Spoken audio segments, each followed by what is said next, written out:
One step forward, two steps back. That seems to be the mantra of the 2022 Saints team. Blowout loss to the Ravens Monday night in the Dome, fresh off a win over the Raiders where you feel like they're building momentum, and instead, yet again, they fall flat on their face. There's a lot to dissect with this loss and more. I don't want to say projecting, but kind of looking towards the future to figure out what the hell is this team going to be? Do they have a future under DA? All that coming up right here on the Straight Up Saints podcast. You're listening to the Straight Up Saints podcast.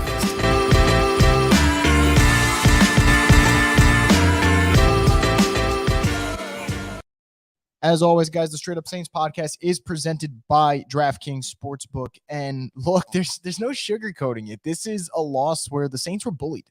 The Saints from the jump were just pushed around by a Ravens team that wasn't fucking around. They wanted to come in there Monday night, get shit done, and then go enjoy their bye week. And they did just that. They took the Saints run game out of the equation. They buried Andy Dalton sometimes. Maybe they hit him so often that I think he rushed plays thinking that the pressure was there when it wasn't.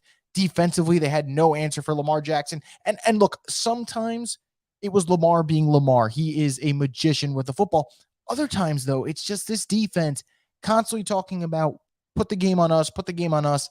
And you really don't want the game on them because they're not going to be able to hold down the fort. So all that put together, there's a lot of things to talk about. I at some point during the game, I was just sitting here saying, what are some things that I really want to hit? And the first thing I want to hit is the fact that the Saints now through week 9 have not won back-to-back games this season. And at some point, we have to sit back, assess the situation, and say, how long of a leash do you give this entire coaching staff? And the reason I say that is, and people bring up injuries, and people will say, well, Chris, 2 weeks ago, you wanted DA fired, then they won, and you had some patience. Yeah, you have some patience when you get a big win over the Raiders because you want to see if you could build off that. But what did you do? Went back to your old habits, right? A lot of sloppy penalties, a lot of stupid mistakes, a lot of miscommunications from the safety play, a lot of missed tackles in this game. So things that the Saints do terribly or have done terribly this season, they went right back to those old habits after the Raiders game. And that's why I sit here tonight and say, after this season, you better have a clear, your mind made up and have a clear decision as to whether or not you want to run this thing back with this coaching staff. Through week 9, you haven't won back-to-back games once this season. There's opportunities to do so. You know, you played the Panthers earlier this year, had a chance to beat the Bengals. You blew a lead there, had a chance to beat the Cardinals. You just imploded in a 4-minute stretch in the first half. This team always shoots itself in the foot. And I know people are going to say injuries, and injuries are a part of the game. And to make matters worse, they got a lot of injuries, and I'll talk about those in a little bit.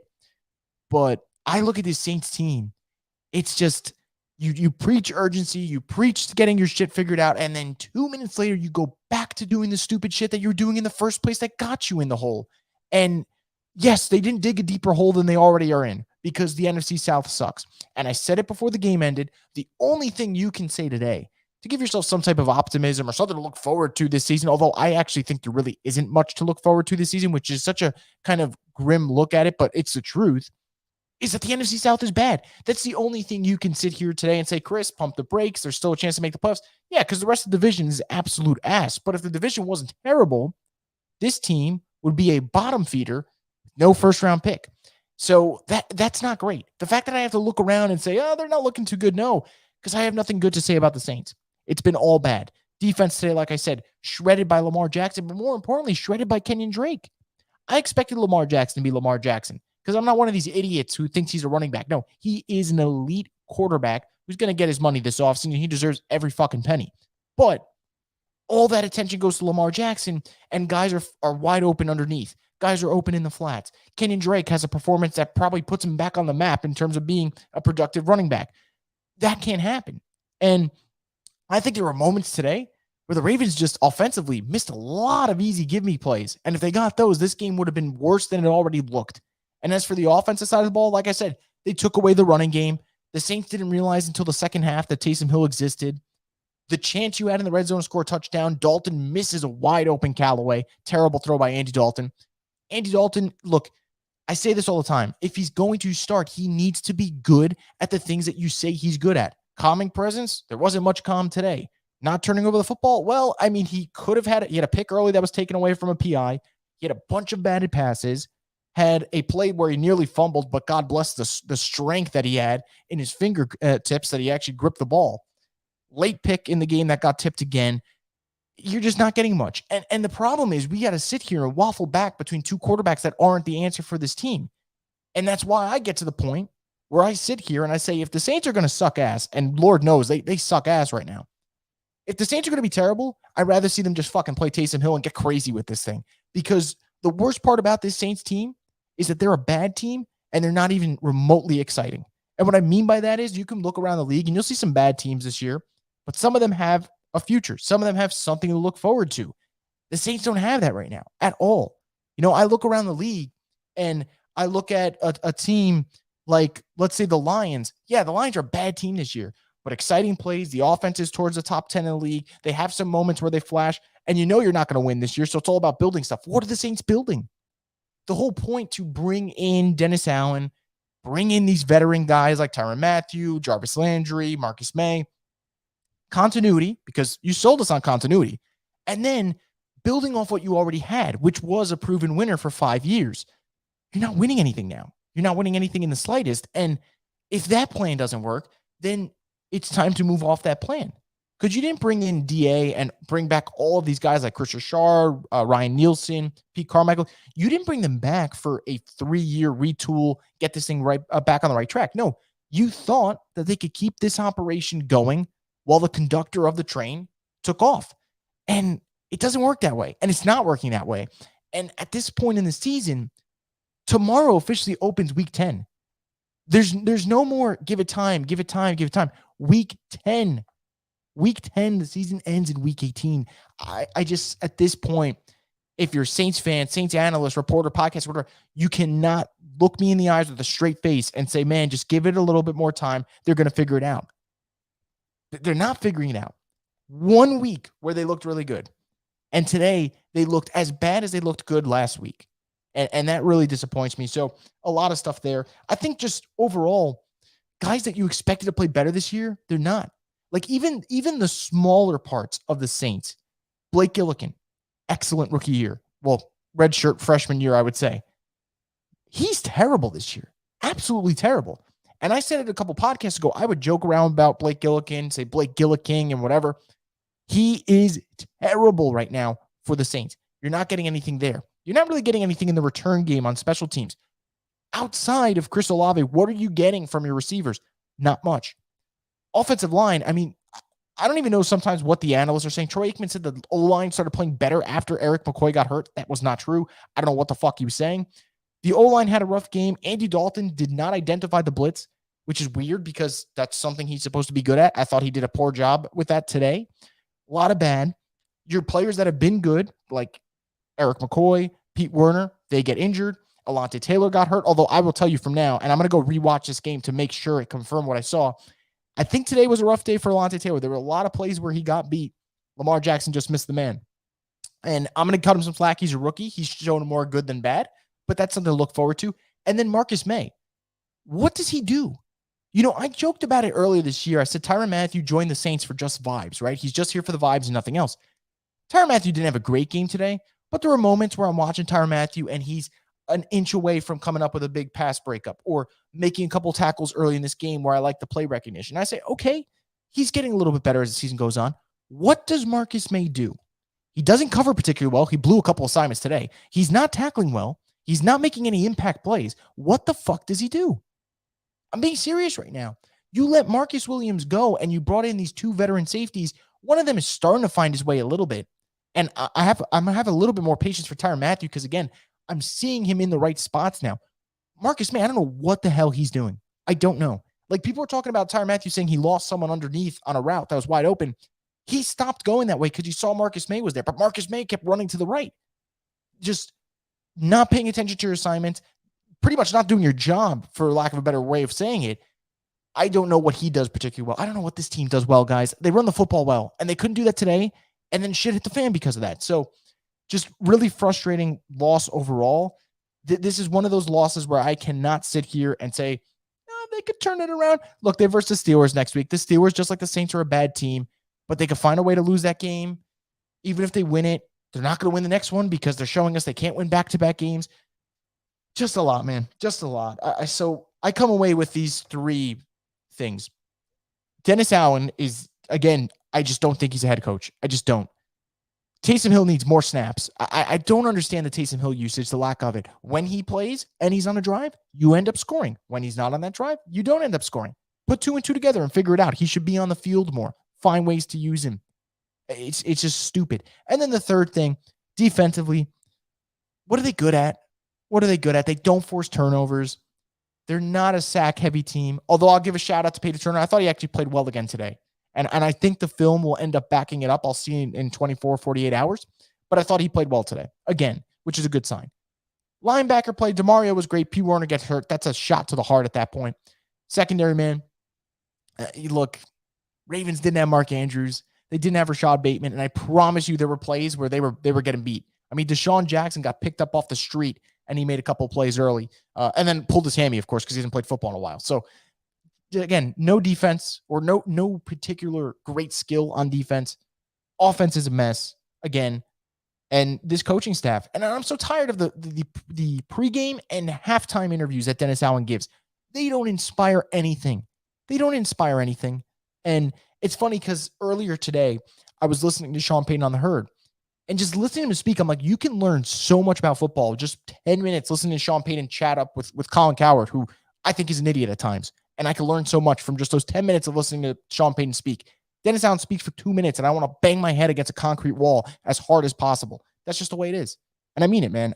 It's just so stupid sometimes. It really is. So with all that said, let's get into some comments you have. I'll try to get through most of them. They're pretty hard to get through all the time because, man, there's just so many and they all look the same. So I'll try to get through it, obviously. We'll try to get through most of the comments. We'll see what we got here. Jesse says it's not like we can even tank because the Eagles have our first-round pick. That seems to be a consensus thing here. And that goes back to the no future part of this team. You can be a bad team and have your eyes towards the future. Like, I still think the Jaguars are a bad team, but Trevor Lawrence is on your roster. You're trying to figure it out. You just traded for Calvin Ridley. Maybe he plays next year. You'll have a top pick this year. There's ways to like kind of say, okay, like there's a vision there. What is the vision for the Saints? Because again, aging roster, one of the 5 oldest rosters in the NFL. Your head coach is not a good head coach. Let's just call that what it is. You have no answer at quarterback, most important position in the sport. Your defense was supposed to be the strength of your team because you hired a defensive coach, and you can't, and I'm being serious right now, you can't watch this defense and tell me with a straight face that you think they're a top 15 unit because they're not. They're just making too many mistakes. Injuries are piling up. That's not great. There's just no positive outlook right now other than saying the division's bad. And look, maybe the division's so bad that in 5 weeks from now, they might squeak their way into first place. I don't think they will. I don't. But that's the only hope you have for this team. Other than that, like you said, don't even have your first round pick. And that's why you have to hope they win because you don't want the Eagles sitting there 8-0 with a top 5 pick. That just makes it worse. Tyron with the roller coaster performance looked like he got caught standing out there. What is there to be done about this team? L out the fact you probably chuckled when reading my username. Look, Pottyman27, I do chuckle every time I see your username, but I appreciate your comments and tuning in. So it kind of balances out there. But yeah, look, Tyron Matthew, like I said, great game? No, was not a great game. Do I think that he's playing better football now than he did earlier in the year? Yes, but mistakes are still being made. I mean, there's so many coverage mistakes in the secondary that didn't used to happen, by the way, when they had Marcus Williams and Malcolm Jenkins. They're happening now. But that's not that, for Tyrann Mathieu, I didn't look at this game and be like, oh, that's a key as to why they struggled. I didn't think he played that bad. I think Marcus May's the bigger problem at safety. That's where we should really kind of put our energy towards out of the two, but we'll see. Alex says, what is the scenario to fire Dennis Allen? Do we have to lose out? I think they'd have to. I really do think they'd have to. I think that Dennis Allen, I just feel like he's safe this year, no matter what, unless you finish the year like 4-13, 5-12, then you're like, dude, this is a roster that when they were completely depleted, Sean Payton won 9 games. You can't win 5 games. So I think maybe that's where we get to that scenario. But for now, guys, I hate to say it. I'm only saying it because I'm trying to be truthful. I don't see a scenario right now where he gets fired. I just don't. I think the Saints like Dennis Allen too much. And maybe Dennis is a nice guy. But like I said, he does not inspire me. If I'm sitting my lazy ass on the couch and he comes to give me a pep talk, you know what I'm doing? I'm setting an alarm and I'm sleeping for another half hour because there's nothing he does there That gets me motivated. Nothing to watch the games. When you're watching the games, there's nothing there. Think about it. The inspirational speeches from this team, they come from Alvin Kamara. And I love AK. AK is great. But that's who's driving the bus. And I just don't see a scenario where he gets fired, to your point.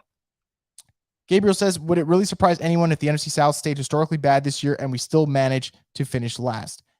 I don't think they'll finish last. I think the Panthers, you talk about driving the tank. I mean, they are going full tank ahead. They are going for the tank. The Saints will finish over the Panthers. But again, funny enough, the Saints lost to the Panthers this year with Matt Rule, who got canned 2 weeks later. So that's just where this situation's at. But to answer your question, would it surprise me if it stayed historically bad and they managed to finish last? I would be surprised if they finished last.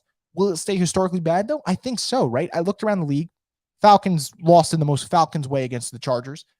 Bucks, I mean, they won, but did that look impressive? Not at all. And then the Panthers let Joe Mixon have about a gazillion touchdowns in one half. So, yeah, that's where you have.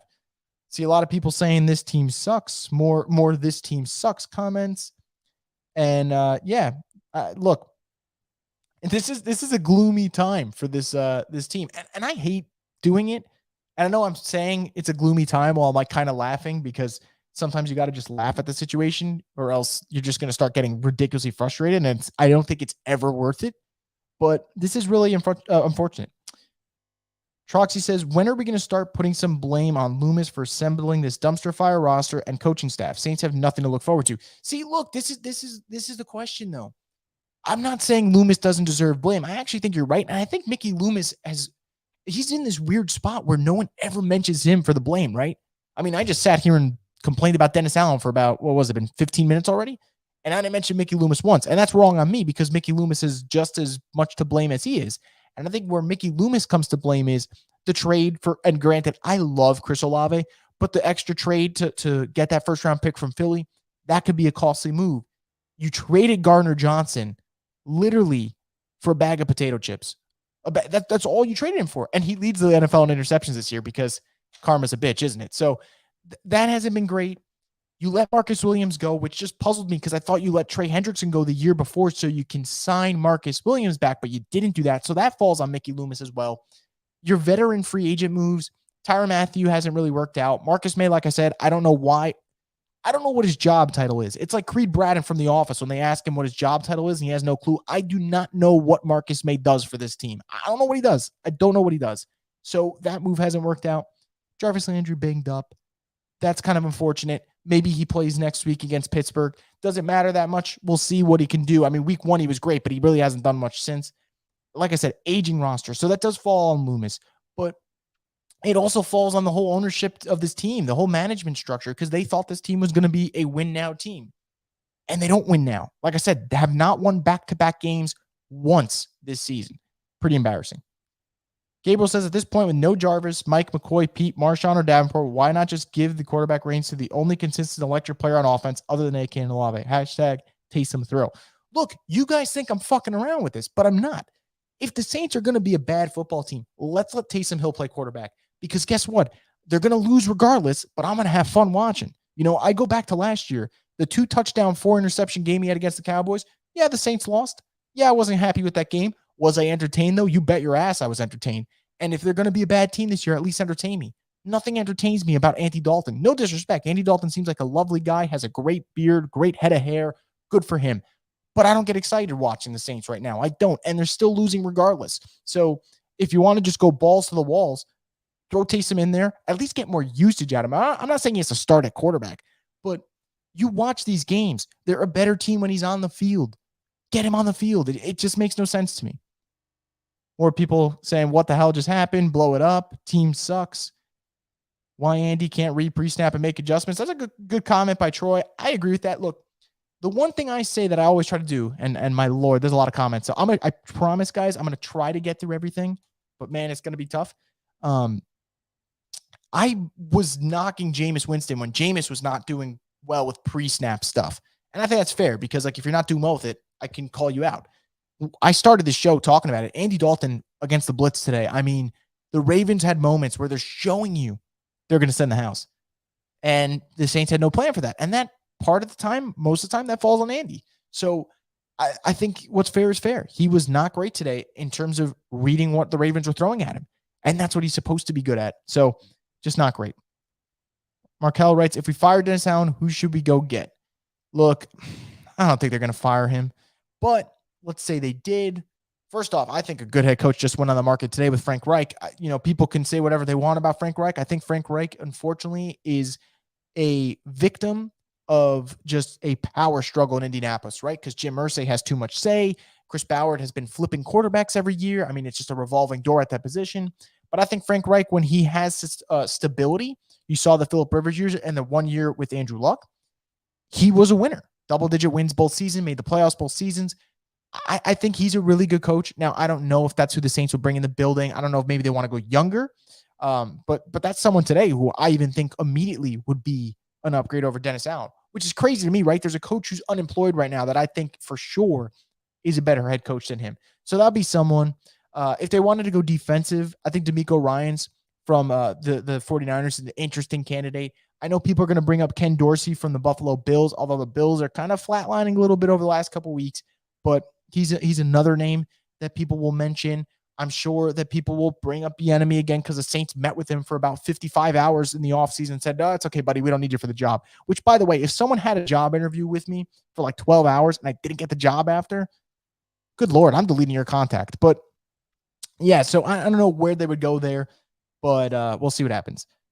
Do we even have a second-round pick, and what QB are we going to be in position to draft next year? Well, they do have a second-round pick, so that is some good news. If you're looking for good news, guys, second-round pick, it's still on the table. But I think that in terms of quarterback, like people mention Bryce Young and CJ Stroud and Will Levis and Hendon Hooker, and like they can't get any of those guys. They're all going to go in the first round. And for the Saints, maybe you're looking around, and I think that the people like the BYU quarterback, admittedly, I've not watched enough of his tape yet, so I can't really make a judgment there.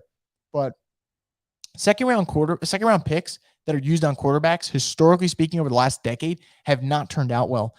Jimmy Garoppolo and Derek Carr are two exceptions to the rule, and even them, they're not like elite quarterbacks. They're game manager type of style quarterbacks, but outside of them, like guys like Christian Hackenberg, who was a second round pick, and you see those guys just flame out all the time. So I just don't like the idea of a second round pick on a quarterback, just historically speaking.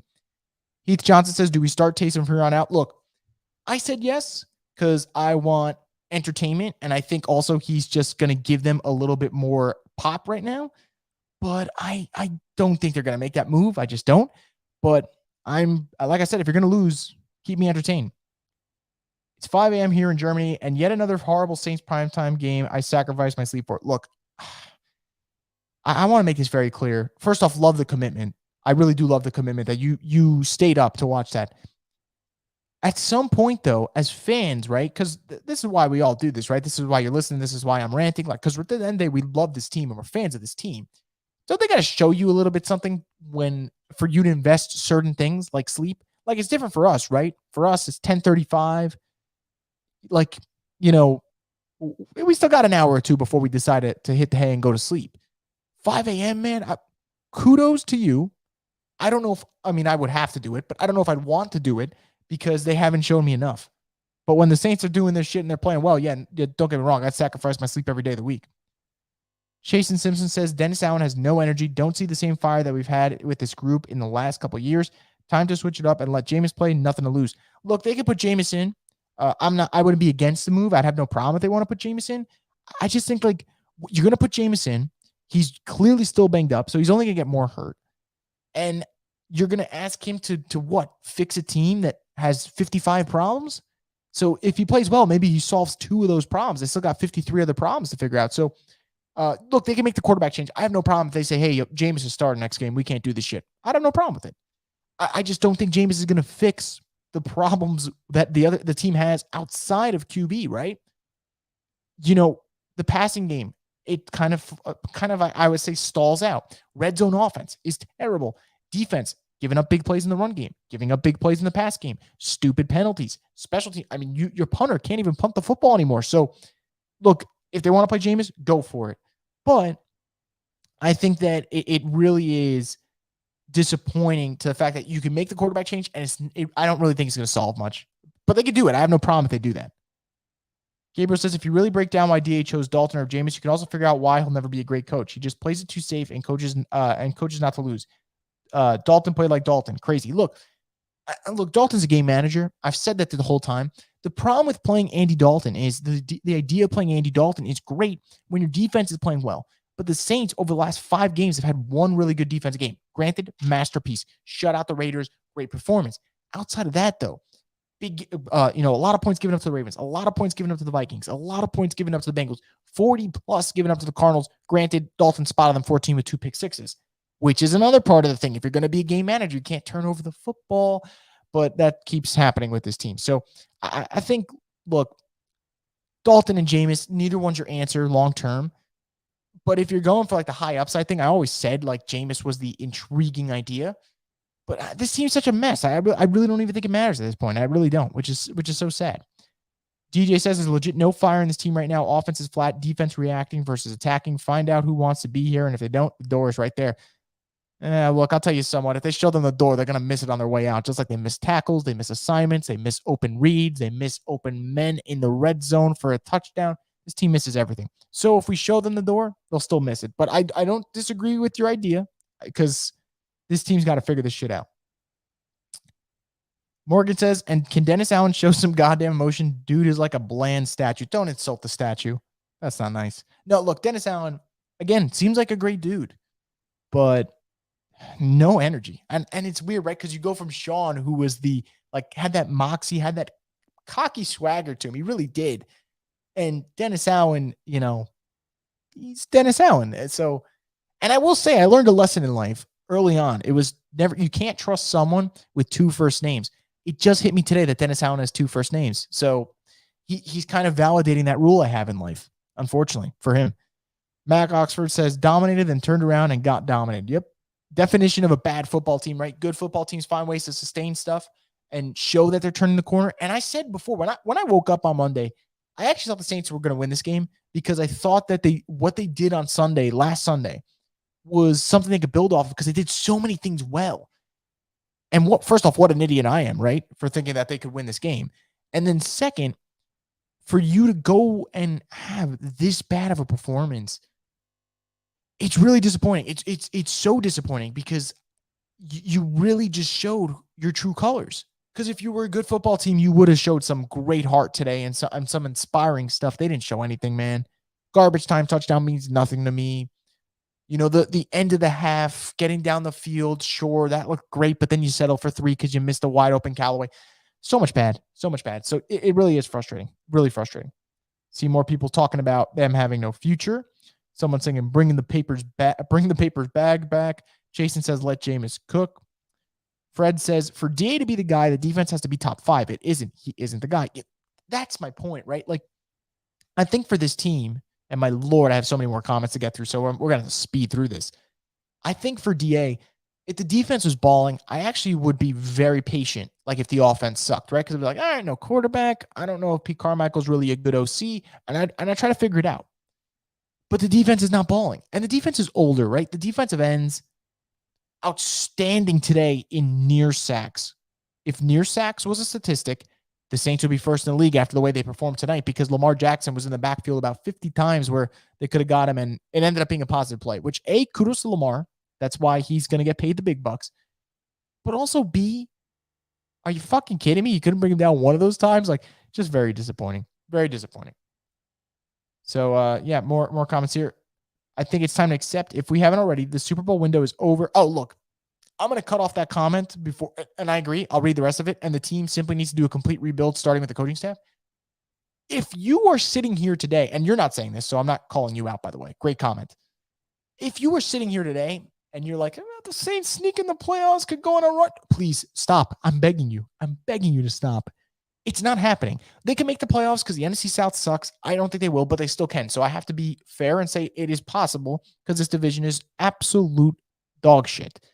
But do you really think I make a run? I mean, come on. Not going to happen. Just not. Max says relegate DA to DC and bring in anyone. Jeff Saturday came in off the street. Seems like anything will be better than this. Defense needs definitely needs a new OC. Well, I'm not going to get into the Jeff Saturday thing. That shit's ridiculous. But while we're on the subject of Jeff Saturday, if the Saints were to hire a former player and make them an interim coach with no coaching experience, who would you pick? I think if you're going for swag, I think you got to go with someone like Reggie Bush or Lance Moore. But if you're going for a little bit different, I don't know, man. There's some options here, but I feel like those would be like some interest. I know people would say Breeze is a fan favorite, but I wouldn't make him, come here and deal with this team. He'd probably want to suit up himself at quarterback. So, but yeah, that shit was so weird. And here's the thing about DA real quick, the relegation idea. If he's not the Saints head coach, he's not coming back to them at all. He'll be a DC somewhere else, maybe with Sean Payton again, which I think actually would make a lot of sense for him. I don't know if you got to swallow your pride when that happens, but yeah. Kai says, chances we get the Kentucky QB that Nick Underhill likes. So I actually didn't know that Nick likes Will Levis. They're not going to be able to get him, though. They would need a first-round pick. He's going to be a top 15 pick. Will Levis is interesting to me. You're going to look at his numbers. You'll be like, that doesn't speak top 15. But he's really big. He's really strong. He's got the arm. But I think what people like is that he's already running an NFL system today. His OC was with the 49ers last year. So I think people like that, right? 49ers quarterback coach goes to Kentucky to be an OC, runs an NFL-style system, has the traits of what a franchise quarterback should have, right? Dual threat, big and strong. I think he still needs some work, but I get why people love him. But to that point, though, then they're not going to be able to draft him at this rate because he is going to be a first-round pick for sure.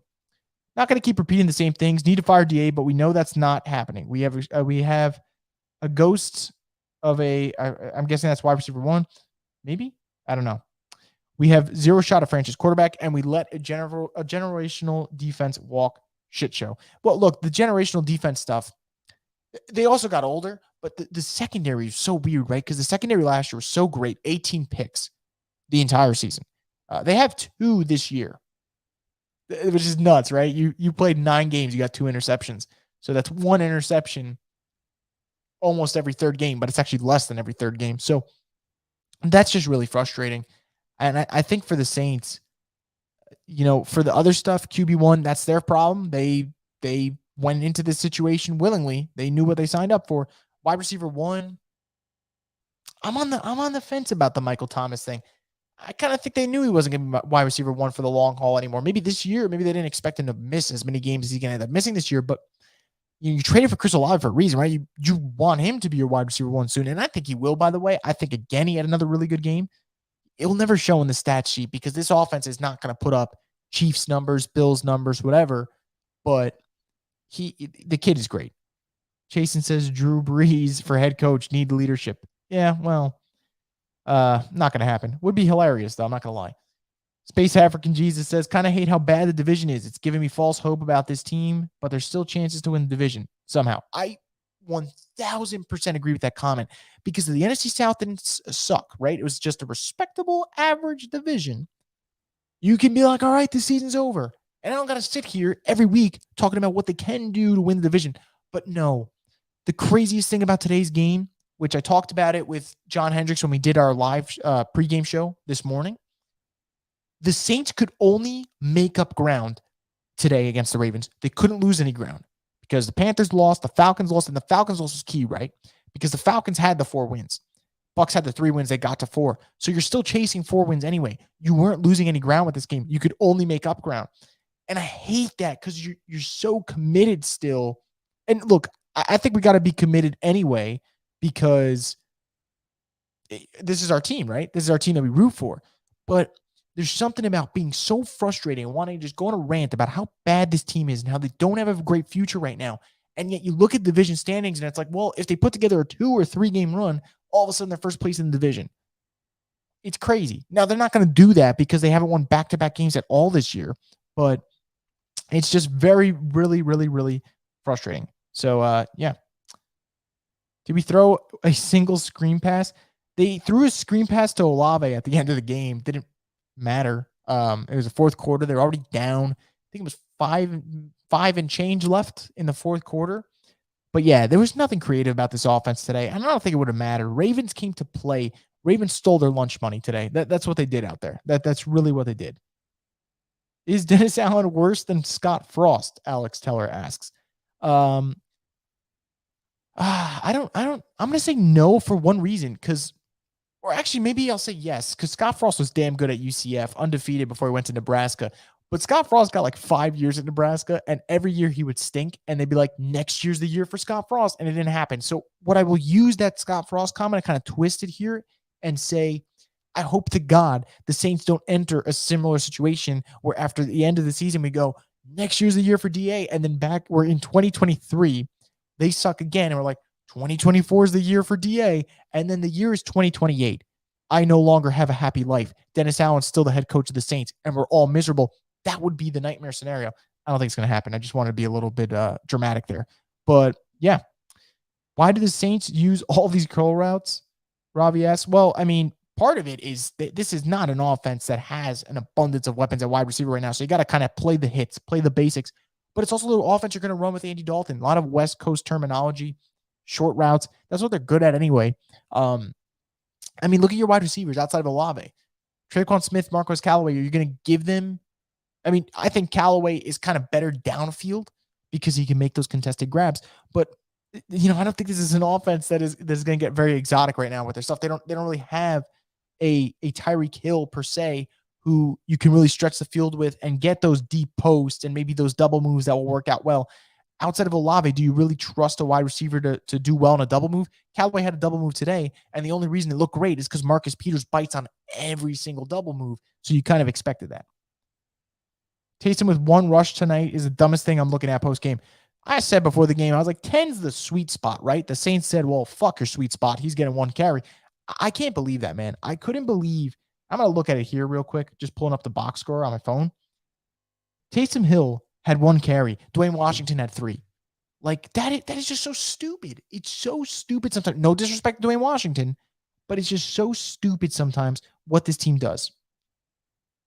Franco asks, genuine question, what source of hope or positivity do you have in regards to the near and distant future of this team? Near future? Not much. I mean, they could still win the division because the division stinks, which I talked about before, but like the distant future right now, I have to tell you, I don't have a lot of optimism because technically Dennis Allen's still the head coach of this team. And I don't think he's the right guy for 3, 4, 5 years from now. This team's competing, they're winning stuff. And I always bring it back to looking at the Giants situation, right? Giants with Joe Judge, they were pathetic. And Brian Dable comes in and the Giants are like winning in fluky ways, but they're 6-2. 6-2 is still 6-2. It's a whole lot better than 3-6. And you're seeing the culture being built. What culture do the Saints have right now? They are perennial losers at this point in this NFL season. This is the worst start to a season they've had since 2005. They have not won back-to-back games since last season. It's upsetting, man. It's upsetting. So, and I'm not trying to be like a negative Nancy, but this team there's no reason to be optimistic right now at all, Sandor asks, can you give me any reason why Andy Dalton is starting? I'll tell you why, because Andy Dalton gives the Saints a calming presence in the. No, look, I don't know. I think Andy Dalton, they're starting because they like the idea of him managing games. But like I said, him managing games doesn't work if your defense is getting gashed. The whole point of a game manager is you have an elite defense, decent running game, good on special teams, and you tell them, hey, don't fuck this up. Well, everyone else is fucking shit up. So, I mean, what do you expect a game manager to do in that situation? So, to your point, which is kind of what I'm fortifying here, there is not much right now, in my opinion, that they can do for me to say, okay, like, yeah, Andy Dalton should start because it just makes no sense. It just makes no sense. Gabriel says, I actually want to punch DA in the mouth, not because I want to hurt him or that's heinous to be, or want to hurt him, or it's that heinous to be a bad coach. I just want to see if he's capable of changing his facial expression. Oh, you guys are hilarious, man. No, but it is funny though. That's something that will continue to kind of come up. I think you're thinking, okay, so you said the 2017 draft is looking more and more like a bust itself. I think you're thinking of the 2018 draft with Davenport, because the 2017 draft, Kamara, Marcus Williams, Marshawn Lattimore, Ryan Ramczyk, Trey Hendrickson, Alex Anzalone. I mean, that draft class was stacked. DeAndre Atkinson says, lots of people calling for Taysom Hill to start at QB, and I just don't see how it helps us. Our record with him starting is not a reflection of how good he is, but how great the team was last year. Well, first off, DeAndre, the second part of it, totally agree. Win-loss is not a QB stat. People manipulate it to say this guy's a winner or this guy's just not a winner or stupid shit. It doesn't. Win-loss is a team stat. There's 53 guys on the roster. They all chip into that. For the Taysom thing, though, I go back to, look, if the Saints are going to be a bad team and we're going to sit here for another 8 to 9 weeks going through these games, Taysom Hill would make this shit a lot more entertaining. That doesn't mean he should start. That doesn't mean I think he needs to start, because I don't think he needs to start. I'm saying for selfish purposes of saying that this team is not exciting right now, I want something to excite me. Sure, Taysom Hill starting would be pretty entertaining. But I don't think he's going to start. I don't think that is the move that saves them. So I want to clear the air on that part. But yeah, it's just that's just where I'm at right now. Morgan says Peyton Turner is not the issue. Peyton Turner is slowly but surely putting together the best 2-game stretch of his career. And no, it's just a 2-game stretch, but these are things, right? You go through a season, you're looking for things to be optimistic about. If Peyton Turner starts to continue to build off these games, that is something you go into the future and say, okay, don't sign Davenport back. You don't need to give him a long-term extension that's expensive, because Peyton Turner could maybe take his place. Or maybe they want to bring Davenport back, although he really's got to play better. And Peyton Turner could be the guy on the other side because Cam Jordan's getting older. Maybe that gives you an option. Either way, Peyton Turner playing good football is good for the Saints. Like, that is a fact for sure. Here's the thing. Even if we win the rest of our games, is this team really going to go into Philly or San Francisco or even Seattle and win? I don't think so. No, they won't. They won't. So, yeah. Someone said apparently Loomis met with DA after the game. I don't know. Oh, wow. Oh, actually did. So Kat Terrell said, Allen took a long time to get to his pressure today. Mentioned offhand that he just got out of a meeting with Loomis. Not sure if that's a norm after every game or not. It could be, just not usually if mentioned. So, well, I'm not going to speculate because, again, like Kat just said, she doesn't know if that's a regular thing or not. But that's interesting. That is very interesting. Any chance in hell Sean Payton comes back, or is that 100% over? 100% over. He will be coaching for a different team whenever he comes back. Sucks to say, right? Because Sean Payton is one of the best coaches in the NFL. But yeah, there's no scenario where he comes back. There's just no scenario. Why didn't we use the game plan from last game? Well, for starters, defensively you couldn't, because you can rush at Derek Carr, because Derek Carr is not going to take off and burn you with his legs or make some ridiculous playoff script. Lamar will make you pay every freaking time. So defensively, that changes. Offensively, the Saints wanted to set the tone with the run early. The Ravens just said, no, sir. And whether it was Roquan Smith, whether it was Calais Campbell, whether it was Tyus Bowser, whether it was Justin Houston, who had an amazing game today, 2.5 sacks and a pick, the front seven of the Ravens said, you are not running on us today. And the Saints tried early. It didn't work. Then they quickly went away from it because they were like, oh, shit, we can't run the football on him. And this is a team that, if you think about the two impressive wins the Saints have had this year, right? The Seahawks game, really on the back of Taysom Hill, and the Raiders win offensively, really on the back of Alvin Kamara. So the Saints need Herculean performances from those two at a given moment to really sustain their offense. Ravens took that away. There was a moment where the Ravens had all 11 guys in the box, and they said, try and run it on us. The Saints did, and they didn't get very far. So that's why they really couldn't do that. As for this question from Chef Pendy about why didn't they take one deep shot with Shaheed, I don't understand what's going on with this Rashid Shaheed thing. Look, you can't force deep shots, but it didn't even seem like he tried to get him involved. And it's so weird because his least explosive play this year has been a 30-yard reception. Like, the kid's got the speed and the talent. It's just interesting. The quote from DA post-game pressure I just watched. Have to watch the film, but hey, we're still 2 games out of first place. Look, I would honestly not be surprised if he just keeps banging that drum, but I just don't understand. I don't understand why you keep using the division as the excuse for why you're still in this season. We get it, the division's bad, but what are you doing about it to take advantage of the bad division? The answer is nothing. Fred says, why is Pete Carmichael not taking more heat? I think the reason Pete Carmichael is not taking as much heat, and don't get me wrong, he is taking heat, is at the end of the day, there's like, you go to the totem pole, right? I don't understand this shit because I don't get into it. But when people talk politics, right? Why do people go after the president first? That's kind of the big name you see at the top, right? That's kind of, I'm not comparing the same thing because Lord knows football and politics are not the same thing. But it's easier to direct all the attention towards Dennis Allen because he is the head coach. And I think that's where it boils down to. You are right, though. I think Pete Carmichael has flaws, particularly in the red zone. I think that's where Pete Carmichael struggles the most. And that's where I kind of look at it and I'm like, man, I don't know what's going on here. That's where I get concerned. But I think in terms of who's at blame, Dennis Allen's got a lot to blame. Mickey Loomis has to shoulder on a lot of that problems with the way this roster's played in. So I'm very interested to see how this whole thing plays out. But what I'll say about Pete Carmichael is, though, I never loved bringing him back because he never seemed 100% in on taking the job again, right? He seemed like he was ready to just go enjoy a vacation, and he'll probably come back with Sean whenever Sean says, I'm ready to coach again. But then he kind of just reluctantly slid right back into the OC spot, and that kind of sucks. Bo Nix to the Saints, who says no. Well, I mean, since you would have to draft him, the Saints would have to say no. But Bo Nix is the most fascinating quarterback in college football. Most fascinating by a country mile. Because one game, Bo Nix can give you 5 touchdowns, no picks. The next game, he give you 1 touchdown, 2 picks. He makes some stupid throws. You're like, what the hell is this kid doing? But when he's on, he's on. And when he's off, he's off. But it's interesting. I keep hearing that quarterback from Coastal Carolina, Grayson McCall, is a sleeper pick for us to draft. Look, Grayson McCall has been excellent since his first year at Coastal Carolina as a starter. You talk about the whole winner thing. He fits it. He's got the moxie. Not a lot of turnovers, which I love about him. Doesn't turn over the football. But if you do draft Grayson McCall, you're drafting him on day 3, and you're hoping you could develop him into a starter. And I'm not saying you can't do that, but a lot of things have to go right to get day 3 guys to pan out into starting quarterbacks in today's NFL. It's so tough. Not saying you can't do it, and I don't mind Grayson McCall at all. I actually think Grayson McCall is a very solid college quarterback, but there's a lot that have to go into that for that to work.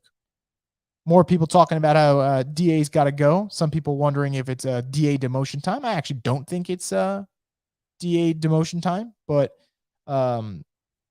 yeah. Chris Olave, thoughts? Chris Olave, though, final stat line. Okay, so final stat line was 6 receptions for 71 yards on 9 targets. I thought he did really excellent with his route runnings today. Had a really nice snag on the right side where he showed that toe drag swag that I like to call it. He was good again, but I expect that from Chris Olave. He's a damn good wide receiver, and he's polished, and he knows how to make plays happen and look like a vet. So that's great. But I mean, outside of him offensively, I'm not going to knock Kamara. Ravens were not going to let him do anything today. They made that a very big point of emphasis. Andy Dalton also made it a big point of emphasis as well to make sure that Kamara wasn't going to do anything today. So that worked out. But yeah, Olave, I thought he looked good.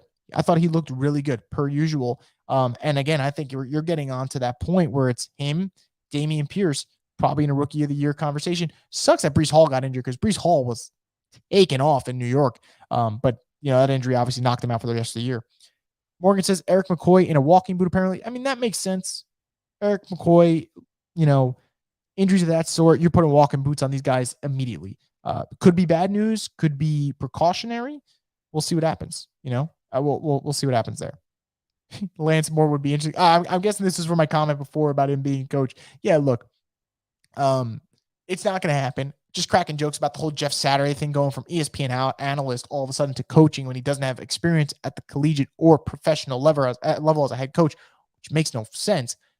But yeah, Lance Moore's one of my guys, right? He's very entertaining. So that would be hilarious as hell, but not going to happen. But to this point, though, some people talking about, wrong comment that I want to pull up. It's about Dennis Allen that someone said about him not being, here it was. Some people aren't cut out to be the head guy. That's what this is turning out to be. There's so many examples of this. I think Wade Phillips is a very good example of great coordinator, not a good head coach. I think he's a great example of that. We've seen that with Dennis Allen right now. We've seen that with Vic Fangio. There's other examples too. I just got to think really hard. Josh McDaniels is another example. In New England, OC, shit's cooking, man. He's a good OC. Head coach, he's terrible. Terrible enough that Dennis Allen's Saints zipped him 24-0. So, yeah, man. I think that's part of the equation here with Dennis Allen. As a defensive coordinator, one of the best in the league. But as a, head coach, so far the results are not good. Say KD says, get me Jaden Daniels. Well, first off, shout out to LSU, man, because that was an awesome win. And shout out to Coach Kelly for really just having the guts to say, we're going to end this game on our terms, win or lose. And I love that because I think so many times these coaches, when you get in these late game situations, you don't want to fuck up. So you do what like the conventional wisdom is. But sometimes I say you got to throw that out to the side and you got to do what's best for your team, what gives you the best chance of winning. And what gave them the best chance of winning in that Alabama game was going for 2 right there. Because let's be real, if this overtime continues, it's going to come down to 2-point conversions anyway. So LSU says, let's go for the throat. Let's go for it. Jaden, by the way, over the last 3 games, he's playing what you expect him to be at LSU. I know if he went to the Saints fans would go nuts. And I don't blame them. But who knows, man? Who knows? I mean, he could technically stay, if he wants. Chris going to need a mod after this chat. So I'm sitting here and I'm wondering, I'm like, what the hell are you guys talking about? But now I'm going through the comments, and you guys are talking about it. I probably do need a mod at this point, but yeah, I think at this point, I might have to. So people are talking about spam in the chat, I guess. Aaron here. Is that a tip? If so, I really do appreciate that. I can't tell. I don't think I've ever gotten a super chat. So if that is a super chat from Aaron, I really appreciate that. But yeah. Kevin says, nah, DA has maybe one more year. I think he's gonna get another year. I really feel sorry for saying that, but I think he is. I just feel like the Saints are so committed to this continuity, letting these guys who have been around Sean Payton figure it out, but they're not figuring it out. And, some people are going to say injuries. I know injuries have been a problem for the Saints, but before today, right? Pete Werner was still on the field. Eric McCoy was still on the field. Marcus Davenport was still on the field. So yeah, you were without Michael Thomas and you were without Marshall Lattimore. Those were big losses there. But, to see you lose these games in the manner that you're losing them, you're not the guy. I'm thinking of the "you're not that guy," meme that everyone loves. But trust me, I mean, Dennis Allen, you're not that guy. Like, you're not. You're just not. And I think the Saints are so committed to this already, though, that they're going to stick around. It's kind of like poker, right? If I'm betting on the flop and I'm betting on the turn, you bet your ass I'm betting on the river. I'm already fucking committed to this thing. So I think for the Saints, you're betting in on this defense and going all in now. You've already shown us your hand. You have no choice now but to probably run it back for another year. And I'm not saying it's the right move because it's the wrong move. I really do think it is the wrong move right here by the Saints to keep him for another year. But I just don't feel like they have the guts to say, man, after this season, you're out of here. You're out of here. So we'll see what happens, man. But yeah. Max says, haven't you heard Dennis Allen got called into the office? So I'm going to pull out the comment. It's from Greatness is Here. It says, Dennis Allen got called into Loomis's office post-game. Not even joking. Wonder if it's finally demotion time. Again, like I said before, I don't think it is demotion time. Now, that would be one hell of a story if that happens, right? Holy shit. Like, I will drop everything that I'm doing and I will hop on for an emergency live stream podcast the minute that news goes out, because that would be the definition of an instant reaction. I would save whatever I was thinking for that live stream. But I don't think it's gonna happen. I don't, but I'm glad that you mentioned it a bunch of times in the chat. Alex DeVille says, it seems like every time Andy throws the ball, it gets tipped. What's up with that? Well, first off, part of it, defensive line of the Ravens, just absolute disruptors. And then on the other side of it, some throws were flat-footed. You're throwing everything over the middle of the field, so defensive linemen have the opportunity. They're not going to get out the quarterback. Just throw your hand up. That's kind of what happened a lot today. It was just tough. Really tough. There was nothing offensively they did today outside of Chris Olave being Chris Olave that I thought was like, man, thumbs up. The rest of it was shit. Kevin R. Nah, all the disrespect. Dwayne Washington out-carried Taysom. Yeah, look, I said it before, and I didn't mean it to. No knock on Dwayne Washington, man, because these guys are all pro football players. I don't want to bash them. Even though I did say for about 20 minutes, I don't know what Marcus May's job is with the Saints. Dwayne Washington getting 3 carries and Taysom Hill getting 1 carry is bad coaching. It's bad coaching. I don't understand. I don't understand what the Saints think sometimes. I don't. You won a game this year because of how good Taysom Hill can be when shit's going. And I'm not saying you got to force feed Taysom Hill to the point where like it's not working and you're just doing it to beat a dead horse. But it didn't even seem like there was an effort today to get Taysom Hill involved. It's like the run game got neutralized early, and the Saints were like, oh, shit, we can't run on these guys. So you didn't really put Taysom Hill in. And I think that's stupid. I think it's bad coaching. But I don't expect anything less from a coaching staff that I've said throughout this year, bad coaching. So, yeah. Buffalo has a dude driving 15 hours to play, but we can't get hurt. We can't get hurt guys on the field. Culture problem. Look, Fred, the injury stuff's so interesting. I don't know what the problem is. I don't know if it's bad medical staff. Misdiagnosis is possible, right? We've seen it with Delvin Breaux. We've seen it with Keenan Lewis. We might have seen it with Michael Thomas. Now we don't know for sure. I don't know, man. I mean, Jameis Winston was playing weeks 2 and 3 with like a torn tendon in his foot and about 55 broken vertebrae in his back. So, yeah, man, I just don't get it. Just call me Trey says, dog, just start Taysom. Put the best playmakers out there at this point. We don't have enough weapons on the offense for Dalton and Jameis to be competitive. I think that's the biggest thing about the Dalton thing, right? You don't have Michael Thomas. Jarvis Landry has not really played this year due to injuries, unfortunately. So you want a game manager in with an elite running back, don't get me wrong, and an emerging star wide receiver in Chris Olave. But then the rest of it, tight ends, average. Wide receiver 2 and wide receiver 3, average. Backup running back, below average. It's just not, this thing does not add up. It doesn't add up. So that's where I get into it. I know some people are going to want Jameis to start, and I think there's nothing wrong with that. If you want Jameis to start, there's literally nothing wrong with that. I just, whether it's Jameis, whether it's Dalton, whether it's Taysom, this team's got problems, man. As Aaron says it so kindly, this team is a bunch of pretenders. It is about, I mean, I don't even know if I could use them as pretenders anymore. I really don't. I really don't know. I really don't know. Kevin asks, how long until DA loses the locker room? I'll say if they lose the next 2 games, he loses the locker room. I'll go on record and say that now. If the Saints lose the next 2 games, Steelers, Rams, both bad teams this year, he will lose the locker room. And boy, is that tough, because then after that, you play the Niners on the road, which is going to be possibly a bloodbath. And then you play the Buccaneers on the road. Big division game. Monday Night Football again. You probably shouldn't start Dalton because he loses every primetime game. Those are the 2 games I'm looking at. So you're asking how long until he loses the locker room? If he loses the next 2, yeah, I think he would lose it. Randy says I would take Frank Reich in a heartbeat. So would I, man. I would take him in a heartbeat. Absolutely. So, yeah. As for greatness is here over here. Yeah, look, honestly, I didn't realize what was going on completely. Had I known, I would have read your comment off the rip. But now I know for next time. So if you leave a good comment in there and you keep repeating it, I will make sure to get to it as quick as possible. Jason Steele says, how does DA respond to the press when they ask why he's underutilizing Taysom? He'll probably say, just keep doing what you're doing, right? Like Andy Dalton, when he had 3 picks in the first half of the Cardinals game, and they said, what did you tell him at halftime? He said, well, just keep doing what you're doing. So, yeah. AJM5185 says, should we go after Brady in the offseason, or would he even want to come here? I don't think Brady would even want to come here at this point. I think Brady wanted to go to the Saints because at the time they were a top 5 team, no doubt. And they had Sean Payton. Remember, Sean Payton and Tom Brady tried to link up in Miami together on the Dolphins this past offseason.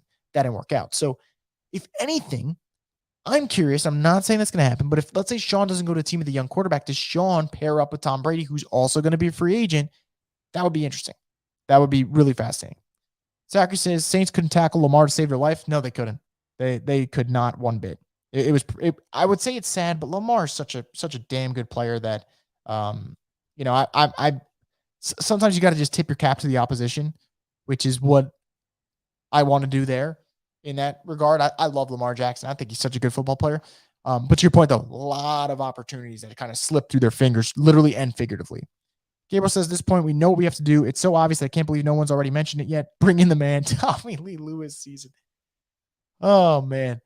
There's 2 Saints I will never want back on the team in terms of I just can't. I don't want to watch them play. Tommy Lee Lewis and Dan Arnold, they're never forgiven.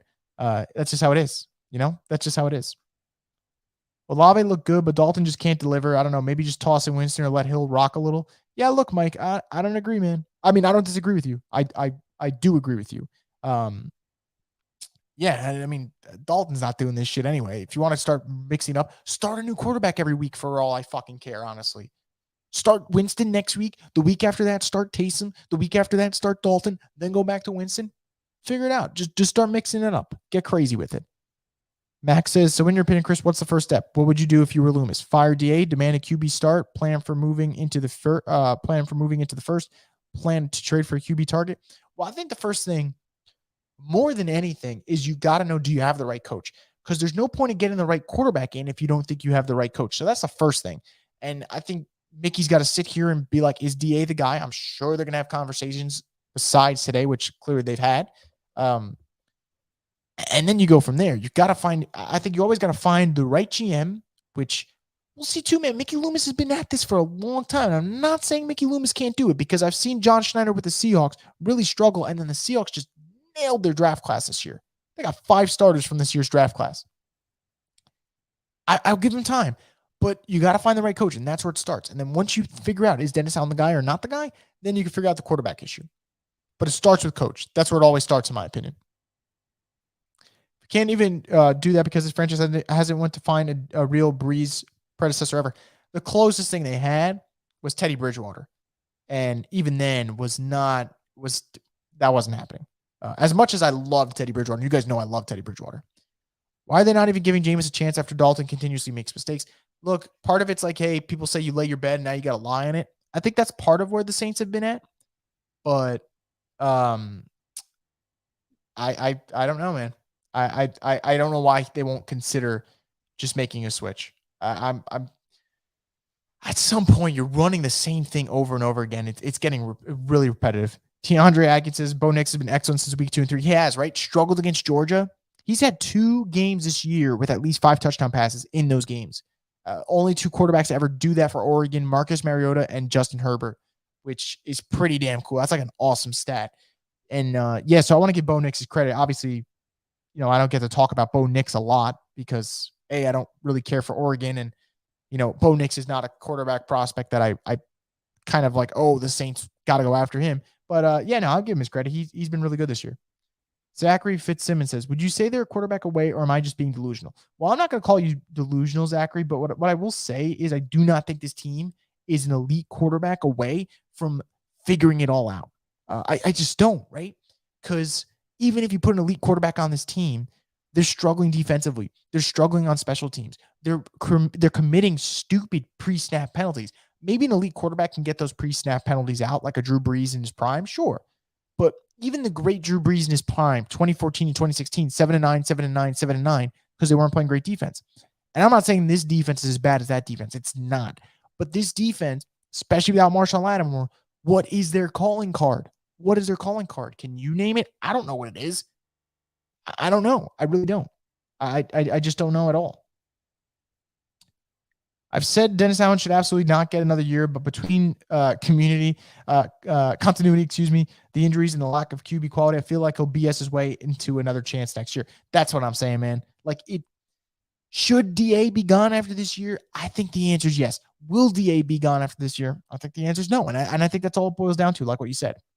Thought we hired a guy from Alabama to help with the soft tissue injuries. I get it's going to take some time, but has there been any improvement?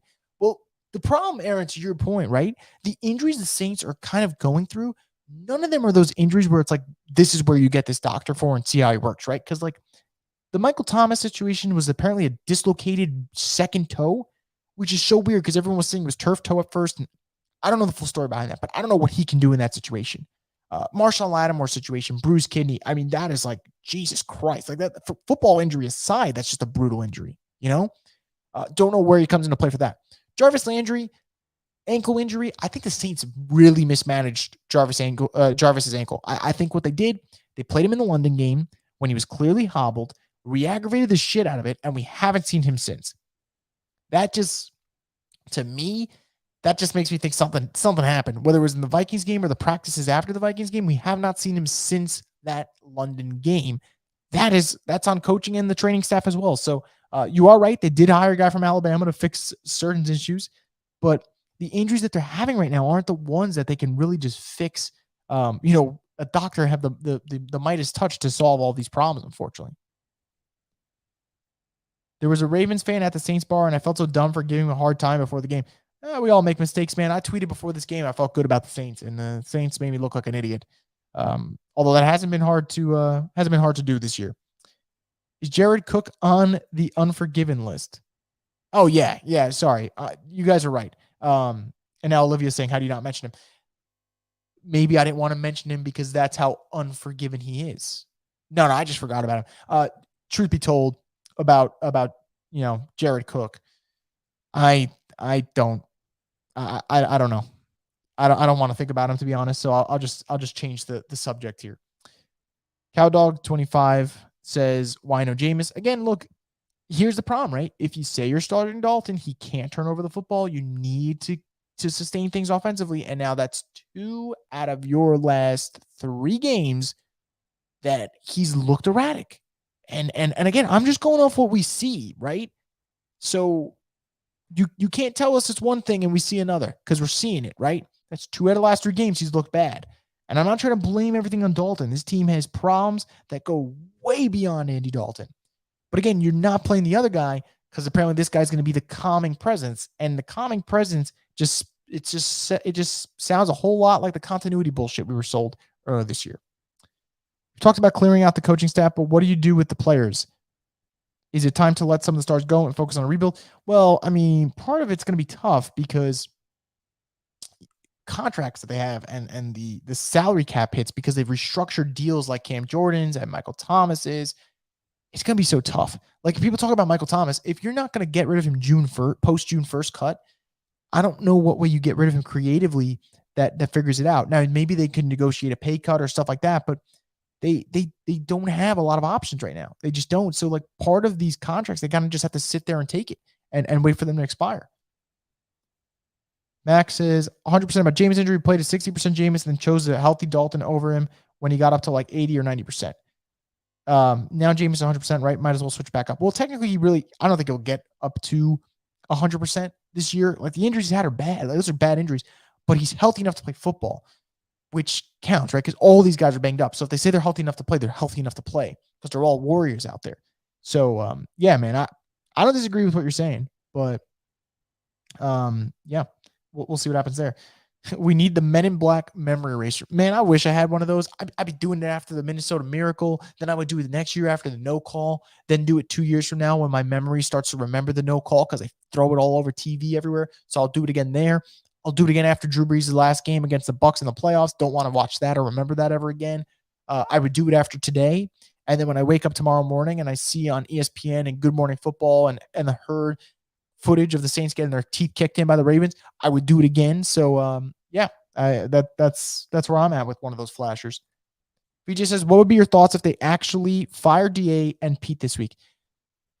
I'm going to be honest, I would be elated. I think, like, for them to admit the mistake, I would be happy about it. I don't think that's going to happen at all, right? 1 game out of division. But then, that's a joke. But I don't think they're going to do it. But it's one of those things that I think that for the Saints, whether it happens tomorrow, happens in 2 weeks, happens at the end of the season, I think as long as they admit the mistake, you're in my good graces. But I don't think it'll happen anytime soon. And I don't even know if it's going to happen in the offseason, unfortunately.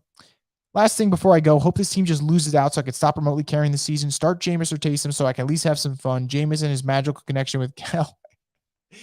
Yeah, they create some of the craziest touchdowns, right? The New England one, the Hail Mary against Washington, and then the touchdown this year against Carolina. So they got 3 ridiculous touchdown grabs together. Maybe we'll have some more in the future. But to your point, right? More entertaining. And yeah, I think that's kind of where I'm at with this situation. Just give me entertainment right now because you're certainly not giving us wins. Zachary says, only bright spot I see is division being a toss-up for years to come. Hopefully get a QB. To be honest, I think the recent draft classes have been great and need to keep it going. Yeah, look, this draft class, if Trevor Penning comes back and plays well, that's a hit. The 2020 draft class bad, but Cesar Ruiz is playing better. Peyton Turner is playing better, and you already got Pete Werner from that class, and you hope Paulson Adebo can rebound next year, down year this year. That draft isn't bad. Where the Saints are struggling is day 3. They are not hitting any of their day 3 picks. To your point, though, you're absolutely right. This division as a whole is just not getting none of them are really getting better future-wise, right? Falcons, I think, are establishing a culture, no future quarterback. Tampa Bay, they are going to be a mess after this year. Carolina, they're entering the rebuilding process right now. So if they figure it out, they'll get out of there first. But yeah, right. Everyone's kind of in this same situation where no one's really looking appealing past this year in the NFC South. And even this year, no one's looking appealing. Mike Javier says, as a Ravens fan, I thought Hill was going to cook us a little. I also thought you guys would bottle up Kenyon Drake. I was very surprised how the game played out. I was happy with the outcome. I don't blame you. You should be thrilled with the outcome. I think the Ravens, now they get the bye week, get a little healthy. You get Mark Andrews back in the mix, get Gus Edwards back. Hopefully J.K. Dobbins comes back later this year off the knee scope, and maybe they can ascend. But to your point, I did not expect Taysom Hill to get no chances. And I'm surprised by that. I'm honestly surprised by Taysom Hill getting one carry in a game where the Saints needed their top playmakers to make shit happen. Hey, can we say that Adam Trautman is a bust for real and Landon Young too? Well, Landon Young, I mean, I don't really get into like day 3 picks being busts because like you're a day 3 pick. Adam Trautman, though, has not lived up to expectations. I think that's very fair to say, and you would be right about that. Brightest spot for this week and what you're looking forward to next week. So bright spot for this week is Olave looking great, and I thought Peyton Turner looked really, really good again, and that encouraged me. I think Demario Davis had some great moments, so that was great, but I know Demario Davis is going to play well, so that's not something I'm like, oh, bright spot. So Olave and Peyton Turner, those would be the 2 that I would go with. As for next week, what I'm looking forward to, Lord, do you have a plan for TJ Watt? Because that's expected to be his first game back. And then I think that what I'll do in terms of not just looking at the TJ Watt matchup, can you force turnovers against Kenny Pickett? This defense does not force turnovers, but you're going up against a rookie quarterback who is top 5 in the league in interceptions thrown this year, even though he hasn't started the full season. There should be opportunities there. No Chase Claypool, one less weapon to worry about on the Steelers' offensive side of things. That's kind of what I'm looking at. That's what I'm looking forward to next week. That's for sure. Mike says, as someone who drafted MT in fantasy, I'm over him. There's always something, not his fault, but the last couple years have been brutal. Yep. Perfect way to put it, man. It has been brutal. Sterling says, I love you, Chris. Well, I love you, Sterling. I appreciate that for sure. Coach's house getting cleaned out. A surprise to be sure, but a welcome.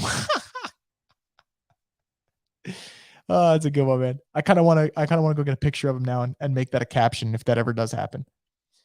Max says, any chance you get Underhill or Triplett on the pod rest of this year? Yeah, for sure. I could just hit up Underhill like this week and see what's up with his schedule. I was thinking of getting one of them on for the bye week for sure, kind of like assess where things are, but who knows, by the December bye week, this thing could be just an absolute mess. But yeah, if that's something that you guys would love to hear, I'd love to have them on. I've had Underhill on multiple times before, and obviously Nick is so knowledgeable, and then you add Tripp to what he's doing at New Orleans football, and that just adds even more. So yeah, I'd definitely be down to have them on. I know they're dealing with enough right now with everything going on, but yeah, so we'll see what happens. One more thing, Nick said, DA said, just a bad day at the office when referring to a QB change. Well, a lot of bad days at the office this year then. And you know what? On that note, by the way, you guys have been great. It's been over an hour. I got to get some sleep. You guys should get some sleep. Whoever was watching from Germany that was in this chat should definitely go get some sleep. And let's hope that we have a better Tuesday than we did on Monday. I have a good feeling that we will, because it's going to be hard for it to be worse than what just happened this Monday night. But we'll see what happens. But nonetheless, guys, Saints are 3-6. They have not won back-to-back games this year. I'm trying to hold on and be a little optimistic for you guys and be entertaining. Hopefully I was able to entertain you guys for an hour and 15 over here. You guys certainly kept me entertained with your comments as always, and I do truly appreciate that a lot. So I hope you guys have a great rest of your Monday night. Enjoy the rest of this upcoming week. I will have more content out on the Straight Up Saints podcast from the Boo Crew Media YouTube page in the coming days. And remember, guys, division's still up for grabs. Just kidding. I mean, it is, but it's not. But anyway, guys, enjoy the rest of your Monday night. I'll have more content here for you guys on the Straight Up Saints podcast, the destination for the Who Dat Nation.